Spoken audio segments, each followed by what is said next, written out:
On ABC7's Good Morning El Paso weekend. Breaking news this morning, an overnight shooting in downtown El Paso sent 5 people to the hospital. And developing this morning, the terrorist group ISIS claims they killed American hostage Peter Kasich in a gruesome video released today. And on a lighter note, practice pays off. Last night, Dan Martinez and I danced the night away, all for a good cause. We'll show you coming up. And in storm track weather, Dan. Well, believe it or not, we're actually tracking some snow around the region, and we might see some rain here in the borderland. I'll detail what your forecast looks like for the day today and the week ahead coming up.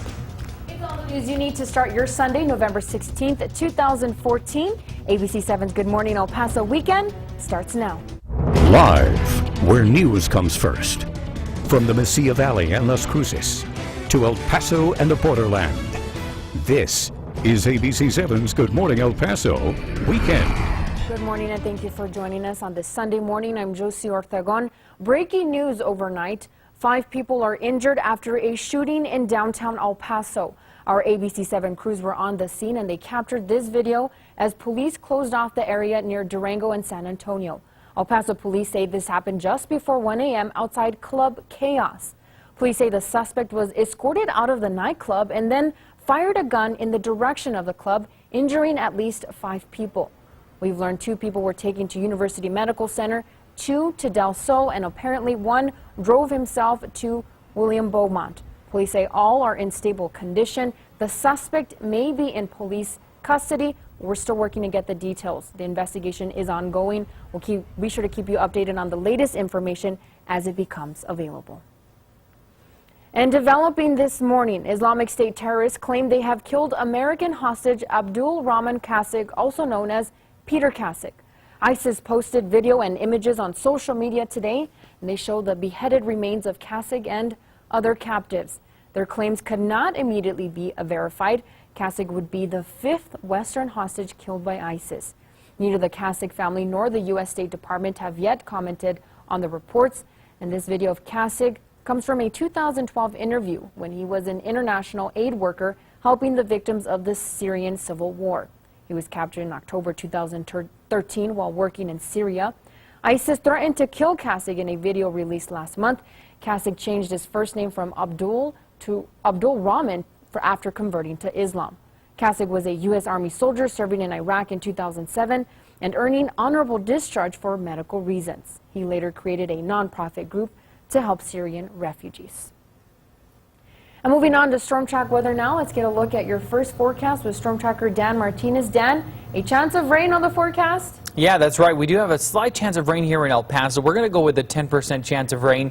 Right now, let's talk about your current wind chill out there. 50 degrees El Paso, 51 Las Cruces. I really want to draw your attention right now over to Ruidoso. 9-degree wind chill. That is definitely something we rarely see, single digits around the area. And here's a look at the Ruidoso camera. 19 degrees their current official air temperature, but because of those winds, definitely feeling a little colder out there. As we mentioned, we are seeing a lot of that snow staying up to the north, and that moisture will slowly start to track its way on down, and we've seen that in the last 4 hours or so. You see portions of Ruidoso. Now Cloudcroft is the next area that will likely get some of that snow moving through. They are under a winter storm warning in that area of Otero County. As far as for us back here at home in El Paso, here's what you can expect for the day today. 54 degrees at 9 o'clock. We are expecting those winds to pretty much stay throughout the entire day, but we will have that slight chance of rain right in the smack center of your day with the afternoon with a 10% chance of rain. We'll talk more about this in your entire week's forecast coming up. Josie? Okay, thanks, Dan. We're learning more about this series of events that took place before the death of a Bowie High School teacher while he was under the custody of the Hudspeth County Sheriff's Office. Border Patrol Supervisor Ramiro Cordero told ABC7 a Border Patrol agent ran into 56-year-old Robert Flores on a river levee in Hudspeth County. Cordero says Flores appeared intoxicated as he stood next to his truck. The agent then called the Hudspeth County deputies to take Flores into custody so that he wouldn't be a danger to drivers and pedestrians.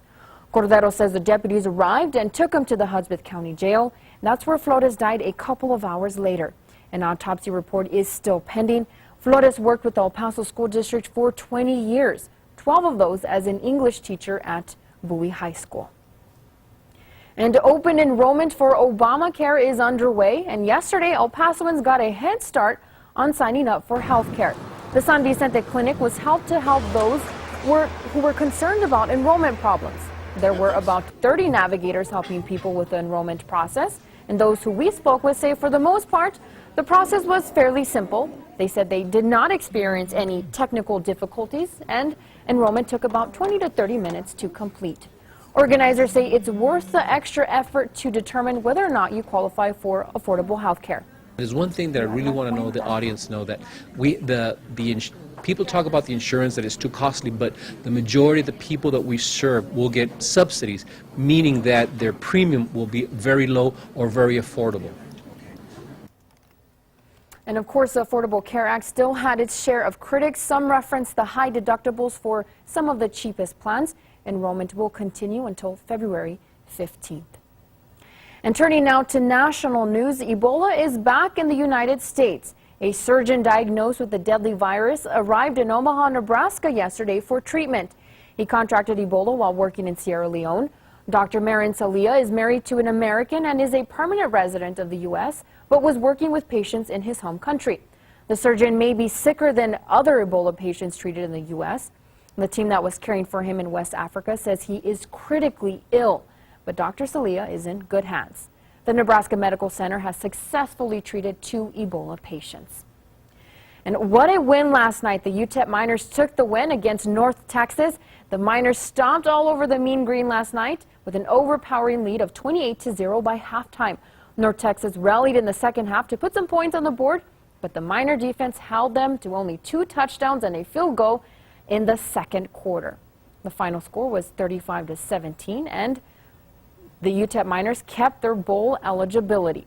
The next game for the Miners is next Friday, the 21st, against the Rice Owls in Houston. And of course, we'll have more highlights from last night's game later in sports. And still ahead on ABC 7's Good Morning El Paso weekend, wintry weather across the United States, and residents in Oregon aren't complaining. Also, yesterday, Dan and I took the stage at the plaza, all for a good cause. We'll have that, and we'll show you how we did later in the show. Time now is 8:07. Let's take a live look outside, courtesy of our TxDOT traffic cams. Roads are clear at this time. Nothing to report. If we do hear of anything, we will let you know. And in storm track weather, Dan. Well, we still have some of those clouds hanging out today. They'll stick around for the majority of the next 7 days, but what about those temperatures? Where are they headed next? I'll talk about that coming up in Storm Track Weather. You're watching ABC 7, where news comes first. You're watching ABC 7's Good Morning El Paso Weekend with Josie Ortegon and Storm Track Weather with Dan Martinez.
Welcome back. Time now is 8:09. An unusually early snowfall